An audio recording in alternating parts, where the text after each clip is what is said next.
Hello, welcome to Tessa's world. ഞാനിവിടെ നിങ്ങൾക്ക് കാണിക്കുന്നത് ഞങ്ങളുടെ ഓണത്തിൻ്റെ പൂക്കളാണ് കേട്ടോ. ഇത് ഞങ്ങളുടെ വീടിൻ്റെ മുന്നിൽ എല്ലാവരും കൂടി ഇട്ടിട്ടുള്ള പൂക്കളാണ്. ഇനിയിങ്ങനെ വന്നിട്ട് ഓണസദ്യ കാണിച്ചു തരാം. ഞങ്ങൾ ഓണസദ്യ കഴിക്കാനായിട്ട് പോവാണ്. ഞങ്ങൾ കുറച്ച് ഡിഫറെൻ്റ് ആയിട്ടുള്ള ഓണസദ്യയാണ് കേട്ടോ. ഓണസദ്യ എന്ന് പറയുമ്പോൾ നമുക്കിവിടെ ചോറ് റെഡി ആയിട്ടുണ്ട്. ഞങ്ങൾ ആകെ രണ്ടാളുള്ളൂ. നമ്മുടെ മകനുണ്ടല്ലോ, ഓണത്തിൻ്റെ തലേദിവസം ഉത്തരാടത്തിൻ്റെ അന്ന് 10 വർഷം മുന്നേ അവൻ ഞങ്ങളെ വിട്ടു പിരിഞ്ഞ് പോയത്. അവൻ്റെ മെമ്മറി മനസ്സിൽ വെച്ചുകൊണ്ടാണ് ഞങ്ങൾ ഈ ഓണം സെലിബ്രേറ്റ് ചെയ്യുന്നത്. മോള് നേഴ്സ്, അവൾക്ക് ഇന്ന് വൈകിട്ട് വരാൻ പറ്റുള്ളൂ. അപ്പോൾ ഞങ്ങളുടെ സദ്യയാണ്. വളരെ സിമ്പിളായിട്ടാണ്.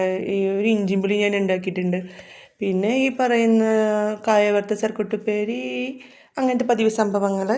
പിന്നെ സാമ്പാറും ഒരു പച്ചപ്പയറിൻ്റെ ഉപ്പേരി മാത്രമേ ഉള്ളൂ.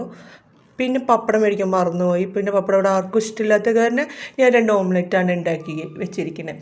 2 ഓംലെറ്റ് ഉണ്ട്. പിന്നെ പിക്കിൾ അവിടെ കുപ്പിയിലിരിക്കുന്നുണ്ട് കേട്ടോ. അതാണ്ട് അവിടെ ഇരിക്കുന്നുണ്ട്. അത്രയേ ഉള്ളൂ. അങ്ങനെ നമ്മുടെ അവിയലോ പിന്നെന്താണ് എരിശ്ശേരി പുളിശ്ശേരി അങ്ങനത്തെ സാധനങ്ങളൊന്നും ഇല്ലാത്തൊരു ഓണമാണ് ഞങ്ങളുടെ കൂടെ ഇപ്പോൾ ഓണം സെലിബ്രേറ്റ് ചെയ്യാൻ ഇവിടെ ഞങ്ങളുടെ വിശിഷ്ട അതിഥിയായിട്ട് ഒരാൾ ഇവിടെ ഇരിക്കുന്നുണ്ട്. ഇതാണ് ചക്കരേ. ഹാപ്പി ഓണം ചക്കരേ. ഇതാ ഇവിടെ വാ, ഇങ്ങോട്ടൊന്ന് നോക്കിയേ. ചില സമയത്ത് വിളി കേട്ട് ഓടി വരും. ഇപ്പം ഇങ്ങോട്ട് നോക്കണില്ല. ഇവനാണ് നമ്മുടെ കൂട്ടിപ്പോൾ.